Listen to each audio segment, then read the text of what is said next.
We may not be live. I don't know. I think we are now. Hello, all. We are here on StreamYards. I'm here with Melissa Kelly. Melissa Kelly is a new friend through my good friend, Carrie Morin, and she'll be joining the community forming around the Moms and Race course.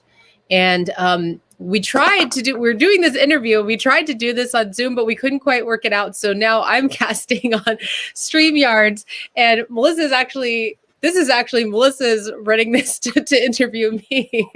So if you've shared already, Melissa, I'll let you take it away. I did. Okay. I'm just checking to make sure that it's actually showing up for people. So that's a good idea. I'll do the same thing. Thank you for joining us. Let us know where you're coming from. We're talking about something. We're talking about some subjects that that might really ring, that you might be aligned with, and that is when we're talking about racism and wanting to do something. There's this thing that happens where people do not want to act because they're afraid of doing something wrong and end up doing nothing at all. We're going to talk about a couple things, but that's something that we have noticed in our communities respectively. And so we are going to dive into that today. So we're both checking on Melissa Kelly's page. It's up?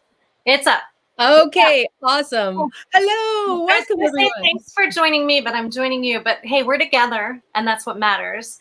And we were actually brought together by Carrie Morin, who is an amazing woman who has brought so many wonderful things into my life. So it's no surprise that she would bring you. Throughout the last couple of years, we've been having a lot of conversations around what we can do, how we can raise our children as white women to show up in the world in a way to dive into that. Oh, I'm sorry. that has integrity, that really shows our values. And so we've been having conversations about race, and I know you shared that, these conversations can be uncomfortable. And I want to applaud anyone who is listening for stepping out into conversations, understanding that it can be hard, it can be uncomfortable, it can be challenging. You might make mistakes, and that's okay. Like, we need to step up. We need to call out the truth, and we need to show up for our families, for our communities, and for the world at large. So these are my reasons right here for having these types of conversations, right? Because these people matter to me, and I want them to have the best parts of me. And I understand too that I've grown up in a very racist society. There are things that I'm still discovering and uncovering about these systems that hurt people. And I don't want to hurt people. And I know my children don't want to hurt people. And so when you were being interviewed by Carrie, actually, one of the most difficult things for me to hear was around the story that you shared about the Disney princess. And I'm hoping that you'll tell that story later. Yeah.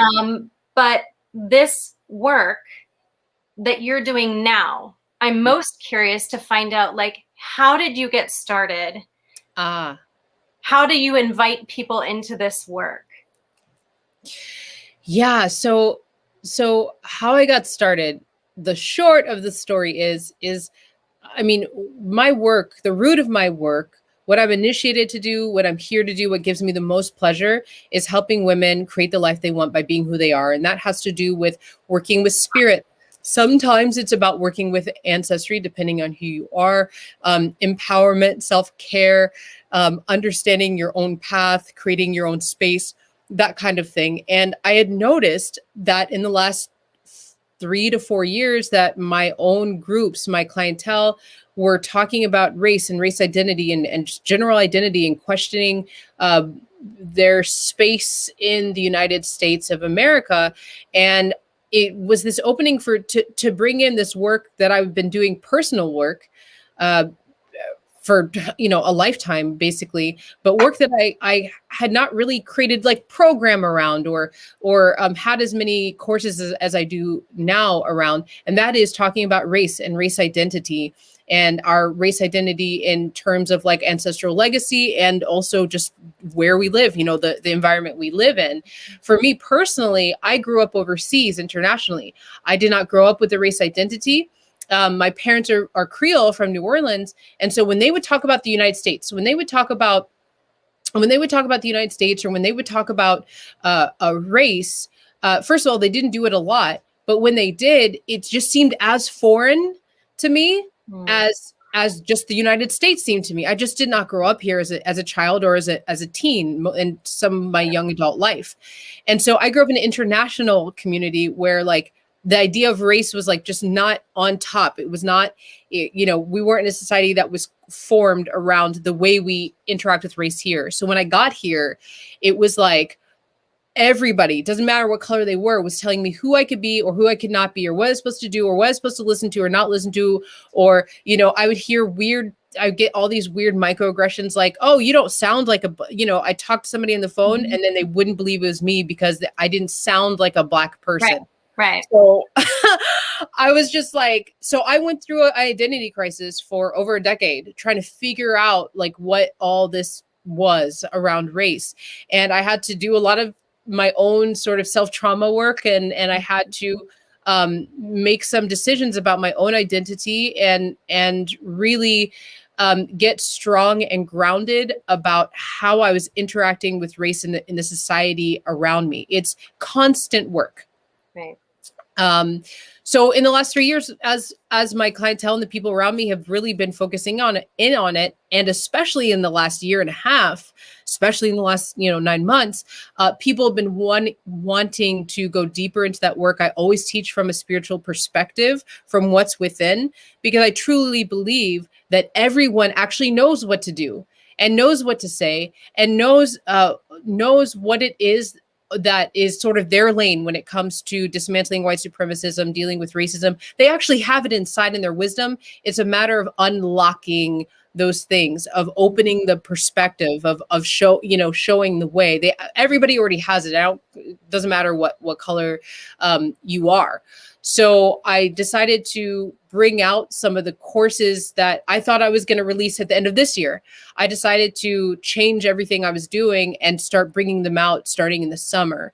And so I started bringing out the Black Mentor program for white people who are ready. That's single sessions where people work on whatever it is. I don't care what level people feel like they were at. I'll work with them deeply on what it is. And then this course is coming up, Moms and the Anti-Racism Journey. Sorry, that's my kind of class A about anti-racism. And then this class that's coming up on the 21st, Moms and Race. I'm so excited to be a part of it because I feel like there's so many opportunities for me to learn and grow and just share things with my children.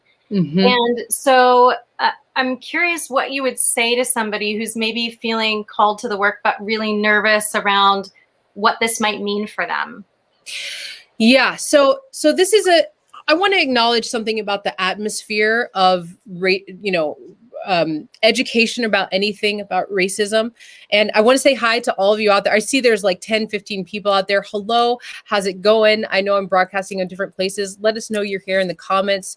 Let us know where you're coming from and if you have questions. So first I want to acknowledge something. If it's about racism, it's going to be divisive. Because racism, the material of racism, okay, this is sort of like going towards like animus, right? If you think about racism as an entity, a nasty, brilliant entity, okay, it's divisive. Racism and white supremacism are based in genocide and death and stealing and killing. They're based in something that is supreme over something else. They're based in myth. They're based in lies. And they've had a long time to gain density, a long time to root themselves into our society, into our education, or into our medical systems, into to how we think about ourselves and our ancestry, our blood, everything, right? So know that if you are going to work on racism, dismantling racism, looking at racism within, whatever, any subject that has to do white privilege, equity, all of it, it's divisive in and of itself, and it's dirty. Okay. But this is also like what we deal with when we do any kind of trauma work. I'm not saying it's exactly the same. I'm just saying this is something that we eventually say, this is going to be difficult. This is going to be challenging for me, but I'm going to do it anyway. We have to develop some sort of courage. Right. Right. So that's the first thing I would say to people.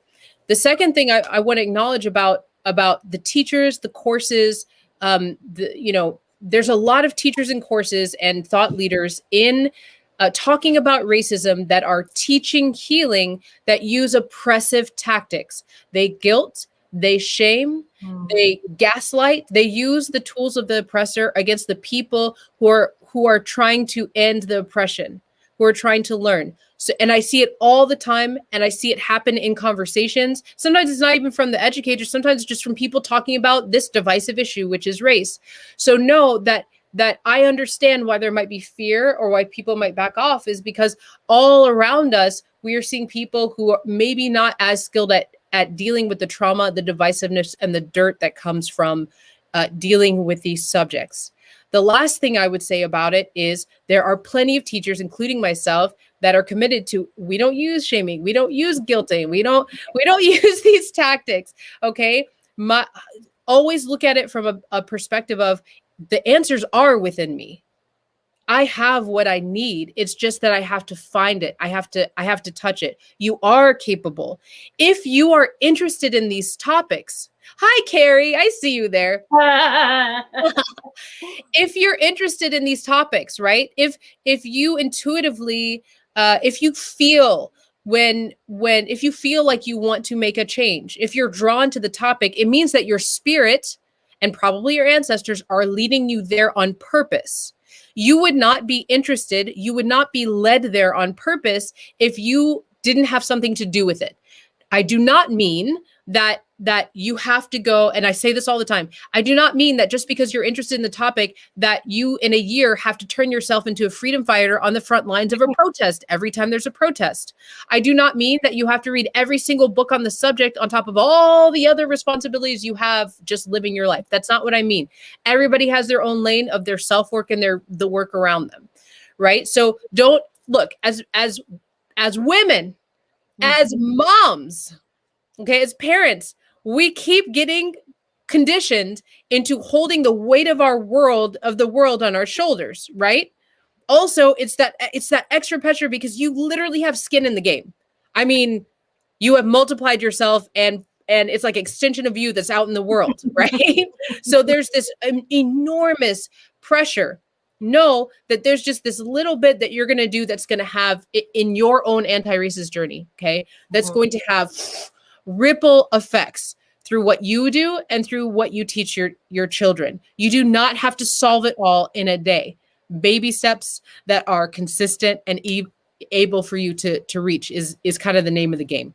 I love that too. That gentle, loving reminder of like, look, this is one of the ways in which we could be called in the world. And there are many, many jobs.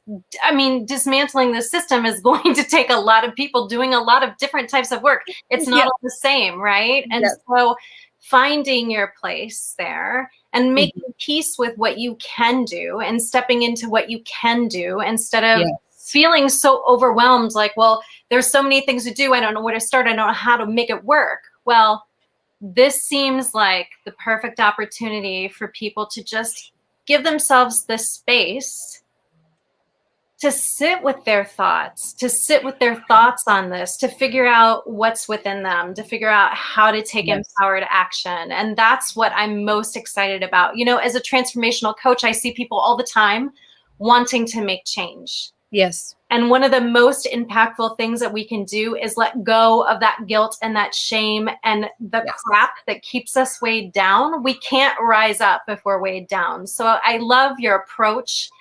I love the spirituality and the racism piece kind of coming together and really looking at it through that lens. I love the opportunity of doing something else right by them and all the other children that are out there, because I believe that we are all their moms. We're all their family. I mean, we've got to look out for each other. So I'm so excited about this opportunity. I hope that my friends that are watching will take action. They'll join me in this Yes. self-discovery and the work, because I think it's so important. Yes, yes. And I see my other friend, Carrie Brothers is here too. Hello, I see you. Hello. You know, this whole piece about being afraid of doing something wrong, I also want to say that's, I don't know if I said it yet, but it is valid. It is valid. And there's many teachers who are emerging, including myself, that will allow that to be that, you know, we talk about these feelings being valid because we have to be able to acknowledge that we are all, even if we're in a structure of a power system where the power system says that white people are on top and people of color are on bottom, we still are all oppressed by the system. We still all are experiencing trauma from this system.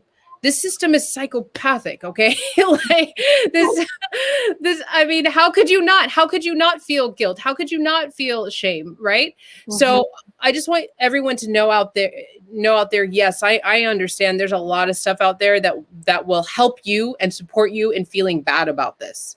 Right. And I say, turn your head to systems that help you actually learn and help you feel healed and right. Empowered with this work. And that's what we're doing in the Moms and Race course, Moms and Race online live course. Hey, listen, it's late in the day on a Saturday, and I asked you here to talk about really like important heady things. So it's okay. It's okay. You might also hear, I have a 2.5-year-old. Apparently I have a T-Rex in the hallway who's making door noises right now doing this, right?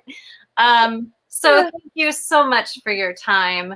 Yes, yes, thank you. And up there the link to your program. And so yes. Anybody has any questions, let them know how they can get a hold of you. Yes, so on Facebook, I'm Alexandra Lewis and I'm Alexandra Loves. I'm both. It's always easier to contact me as Alexandra Lewis. The course does start in a week. The early bird pricing does end tomorrow night. But I'm letting everybody know, like, I don't want to turn people away because of price. I'm working out different ways for it to be very easy for people to get this work if they want. So contact me immediately if you're like, yes, I want this, but I'm not quite there yet. And we'll talk about it. There are options for you. And thank you for sharing and liking and helping get the word out, especially to you, Melissa, for helping get the word out, because it's not easy to get the word out about this stuff. You know, this is scary for people. And a lot of people see that this is a want rather than a need.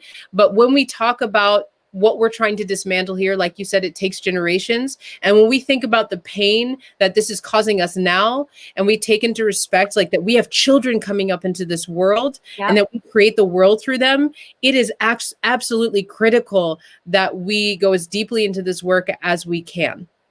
Yes. Yes. Thank you so much. Yes. All right, everybody. We'll talk to you soon. Bye. Bye.